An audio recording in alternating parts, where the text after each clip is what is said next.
ഇന്ന് അടിപൊളി ടേസ്റ്റിൽ ചെറു ചൂടോടെ നമുക്കൊരു വെൽക്കം ഡ്രിങ്ക് ആയിട്ടൊക്കെ സെർവ് ചെയ്യാൻ പറ്റിയിട്ടുള്ള ഒരു ബദാം മിൽക്കിൻ്റെ റെസിപ്പി ആയിട്ടാണ് വന്നിട്ടുള്ളത്. അതിനായിട്ട് 1/4 കപ്പ് ബദാമിലേക്ക് തിളച്ച വെള്ളം ഒഴിച്ചിട്ട് ഒരു അരമണിക്കൂർ കഴിഞ്ഞാൽ തന്നെ ബദാമിൻ്റെ തോലൊക്കെ ഇതുപോലെ നമുക്ക് അടർത്തിയെടുക്കാൻ വേണ്ടിയിട്ട് പറ്റും.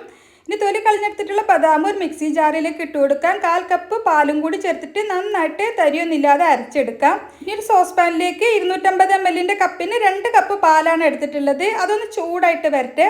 ചൂടായിട്ട് വരുന്ന സമയത്ത് നമുക്കിതിലേക്ക് 1/4 ടീസ്പൂൺ ഏലക്കാപ്പൊടി, 1/4 ടീസ്പൂൺ തന്നെ കുങ്കുമം സാഫ്രോൺ കൂടി ചേർത്തിട്ടുണ്ട്. പിന്നെ മധുരത്തിനായിട്ട് 3 ടേബിൾ സ്പൂണ് പഞ്ചസാരയാണ് ചേർത്തിട്ടുള്ളത്. ഇതെല്ലാം കൂടി നന്നായിട്ടൊന്ന് ചൂടായിട്ട് വരുന്ന സമയത്ത് നമുക്കിതിലേക്ക് അരച്ച് വെച്ചിട്ടുള്ള ബദാമിൻ്റെ പേസ്റ്റ് ചേർത്ത് കൊടുക്കാം.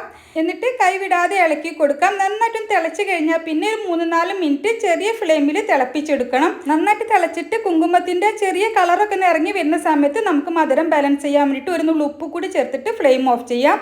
ചെറുതായിട്ടും തണുത്തിട്ട് ചെറിയ ചൂടോട് കൂടിയിട്ട് നമുക്ക് സെർവ് ചെയ്യാം. ഇതിൻ്റെ കൂടെ ഗാർണിഷിങ്ങിനായിട്ടും നമുക്ക് കുടിക്കുന്ന സമയത്തൊന്ന് കടിക്കാൻ വേണ്ടിയിട്ടും കുറച്ച് ബദാം കട്ട് ചെയ്തത് കൂടി ഇട്ട് കൊടുക്കുന്നുണ്ട്. പിന്നെ ഒരു ഭംഗിക്കായിട്ട് കുറച്ച് കുങ്കുമം കൂടി മുകളിൽ ഇട്ട് കൊടുക്കുന്നുണ്ട്.